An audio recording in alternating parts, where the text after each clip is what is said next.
حضرت عبداللہ بن مبارک رحمۃ اللہ تعالیٰ علیہ ایک دفعہ ہم جا رہے تھے تو ایک جنگل والی سائڈ پہ وہ دیکھتے ہیں کہ ایک عورت جو ہے وہ مردہ بھینس مری ہوئی تھی اور اس کا گوشت کاٹ رہی تھی۔ تو اس نے دیکھا، تو ویسے تو اللہ کے ولیوں کا یہ طریقہ نہیں ہے کہ وہ کسی کی جاسوسی کرے، لیکن اس کے ذہن میں یہ آیا کہ شاید یہ بدگمانی بھی تھی کہ یہ عورت جو ہے وہ یہ مردہ گوشت جو ہے یہ آگے لوگوں کو بیچتی ہے۔ تو اس نے اس کا پیچھا کرنا شروع کر دیا، اس کو چھپ کے دیکھنے لگ گیا۔ اس نے گوشت کاٹا اور وہ چلتی گئی۔ چلتے چلتے وہ جا کے ایک بستی میں داخل ہوتی ہے۔ اس میں جا کے ایک پھر پرانے سے گھر میں وہ بڑے سے دروازے لکڑ پہ زور زور کی دستک دیتی ہے، اور دستک دیتی ہے تو وہ بھی حضرت عبداللہ بن مبارک رضی اللہ رحمۃ اللہ تعالیٰ علیہ ان کے پیچھے جا رہے تھے چھپ کے۔ تو اندر داخل ہوتی ہے تو آگے سے تقریباً 4 بیٹیاں آتی ہی ان سے پوچھتی ہیں کہ امی سے کہ آپ کچھ لے آئی ہیں؟ تو اس نے کہا کہ یہ میں مردار گوشت لے آئی ہوں، اسے جلدی سے پکا لیں، کیونکہ مجبوری کے اندر مردار کھانا جو ہے وہ جائز ہے۔ تو دوسرا اس نے کہا کہ ہم جو ہیں، جب اگلی بات اس نے کی کہ ہم جو ہیں وہ سید زاد ہیں اور ہم کسی سے مانگ نہیں سکتے، آپ کو 3-4 دن ہو گئے ہیں بھوکا ہوتے ہوئے، اب آپ لوگوں سے جو ہے وہ اٹھا بھی نہیں جا رہا، اس لیے اب مجبوری ہے، نہ ہم صدقہ خیرات لے سکتے ہیں نہ ہی ہم اب، کیونکہ آپ کی زندگی کا مسئلہ ہے 3-4 دن سے بھوکا ہونے کی وجہ سے، لہٰذا آپ اسے کھا لیں تو جو ہے اس سے آپ کو کچھ طاقت ملے گی، اور یہ ہے مردہ۔ تو وہ اس سے لپٹ کے رونے لگ گئیں اور باتیں کرنے لگ گئیں۔ یہ جیسے ہی سنا تو حضرت عبداللہ بن مبارک رضی اللہ رحمۃ اللہ تعالیٰ علیہ نے زور زور سے دستک دینے شروع کی۔ اس نے پوچھا کہ کون ہو؟ تو اس نے کہا کہ آپ دروازہ کھولیں، میں عبداللہ ہوں۔ تو وہ آئے اندر اور ان کو رو کے کہنے لگے کہ خدا کے لیے یہ میرے لیے 300 دینار ہیں اور آپ جو ہے وہ انہیں قبول کر لیں۔ تو انہیں قبول کرنے سے انکار کر دیا کہ ہم صدقہ خیرات وغیرہ نہیں لیتے۔ وہ گھٹنوں کے بل گر کے رو کے اس نے منتیں کی کہ آپ کسی بھی صورت میں، آپ لوگ، آپ کی جو نسل ہے، آپ جو سید زادی ہیں، آپ ہماری سردار ہیں، ہم غلام ہیں، اور اس غلام کی یہ التجا مان لیں۔ اور روتے ہوئے اس نے زبردستی وہ پیسے 300 دینار جو ہیں ان کو دے دیے، اور دے کے وہ واپس چلے گئے۔ واپس جب باقی دوستوں کے پاس گئے اگلے دن، ان کو بتایا کہ وہ حج پہ نہیں آئے، ان کے پاس پیسے نہیں ہیں۔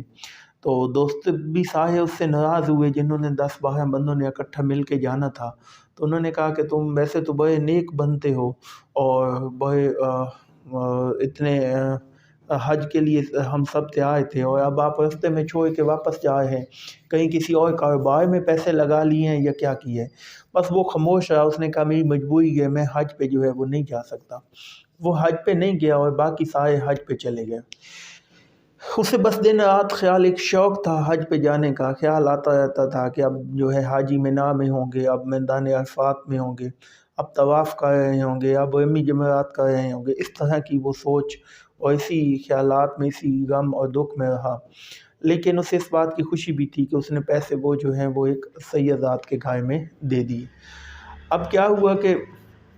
جب حاجی واپس آئے تو وہ اس کے اندر پہلے ہی شوق تھا، خیالات تھے۔ وہ اگلے دن صبح صبح ایک حاجی کے گھر جاتا ہے، اسے ملنے کے لیے دستک دیتا ہے، اسے جا کے مبارکباد دیتا ہے۔ تو وہ اگلا بندہ بڑا سختی سے کہتا ہے کہ آپ نے اچھا نہیں کیا، آپ نے ہمیں کہا کہ اب نہیں جائے، وہاں پہ آپ کو میں نے مینا میں دیکھا، میں نے آپ کو بلایا بھی تو آپ چلے گئے، بھاگے، آپ نے میری بات تک جواب نہیں دیا۔ آپ کے پاس کیا زیادہ پیسے تھے؟ آپ زیادہ یعنی کسی اچھی سواری پہ گئے ہیں تو کم از کم پرانے دوستوں کو بھولتے تو نہیں ہیں، اور آپ آ کے الٹا مبارکباد دینے آئے ہو کہ ایک ہمارے ساتھ نہیں آئے۔ وہ بڑا پریشان ہوا، اس نے کہا میں تو حج کے لیے گیا بھی نہیں تھا۔ پھر وہ اسی طرح دوسرے اگلے دن جب کچھ قافلہ آیا، اگلے دن 4 دن بعد اگلے حاجی کے پاس گیا تو اس نے بھی سیم ایسے ہی اس سے بیہیو کیا، اور اسے کہا کہ دیکھیں وہاں پہ آپ پہچانتے بھی نہیں تھے، میدان عرفات میں نے آپ کو دیکھا ہے، آپ بھاگ کے چلے گئے، اور اب آ کے جو آپ مبارکباد دینے آئے۔ تو وہ اور زیادہ پریشان ہو گیا۔ وہ اسی طرح جیسے جیسے قافلے آتے گئے، ہر حاجی کے پاس گیا، سب نے اسے کسی نہ کسی جگہ پہ بتایا کہ ہم نے آپ کو دیکھا ہے، اور آپ جو ہیں وہ اس وقت ہماری بات بھی نہیں سنتے تھے، اب چلے گئے وہاں سے۔ وہ بڑا پریشانی کے عالم میں، اس وقت کے ایک بہت بڑے محدث تھے، وہ بھی حج پہ گئے ہوئے تھے، اگلی رات وہ ان کے پاس چلا گیا اور ان کے پاس جیسے ہی پہنچا، ان کا دستک دیا تو اس نے دیکھا، تو اس نے آگے سے کہا کہ یار آپ نے اچھا نہیں کیا میرے ساتھ، آپ حج کے فلاں مقام پہ یہ پیسے پکڑا کے مجھے چلے گئے، آپ کی امانت کو سنبھالتے سنبھالتے، آپ کو ڈھونڈتے ڈھونڈتے میں آپ کو ڈھونڈتا رہا ہوں، آپ ملے بھی نہیں، یہ لو اپنے پیسے۔ اس نے وہ پیسوں کی گڈی جو تھی وہ اس کے ہاتھ میں تھما دی اور کہا کہ جاؤ، آپ نے اچھا نہیں کیا کہ آپ حج پہ آئے ہوئے تھے اور آپ نے بتایا بھی نہیں۔ وہ پیسے لے کے واپس آ گیا۔ اگلے دن کچھ قافلے اور آئے تو ان قافلے والوں سے ملا، جو بھی قافلہ تھا، تو وہ قافلے والے کہنے لگے کہ ٹھیک ہے، آپ کے پاس اچھا گھوڑا تھا، آپ گھوڑے کے ساتھ تیزی سے سفر کر رہے تھے، لیکن کم از کم آپ بلا تو لیتے، بات تو کر لیتے، ہمارے پاس سواریاں اچھیاں نہیں تھیں یا ہم پیدل تھے، تو آپ نے تو ہم سے بات ہی نہیں کی، آپ واپس بھی ہمارے ساتھ آئے ہیں۔ وہ پریشانی کے عالم میں گھر آیا اور سو گیا۔ اچانک اس کی قسمت جاگ گئی، روشنی روشنی اور خوشبوئیں گھر سے آنے لگی اور پیارے نبی صلی اللہ علیہ وسلم کا دیدار نصیب ہوا۔ تو آپ صلی اللہ علیہ وسلم نے فرمایا، مفہوم ہے جو واقعات بتاتے ہیں علماء کرام، کہ فرمایا کہ اب اور بھی گواہ چاہیے یا یہ کافی ہیں جو تجھے کہ تیری حج جو ہے وہ قبول ہو گئی ہے؟ تو آپ صلی اللہ علیہ وسلم نے فرمایا اس کا مفہوم ہے، جس طرح علماء کرام بتاتے ہیں، کہ آپ نے 300 شریفیاں میری آل میں سے، میرے گھرانے میں سے دیں، میری نسل میں سے دیں، سیدادی کو دیں، آپ نے 300 میں نے وہ ڈبل کر کے لوٹا دیں، اور آپ کی جگہ پہ ایک فرشتے نے حج کیا جو آپ کا اللہ نے قبول حج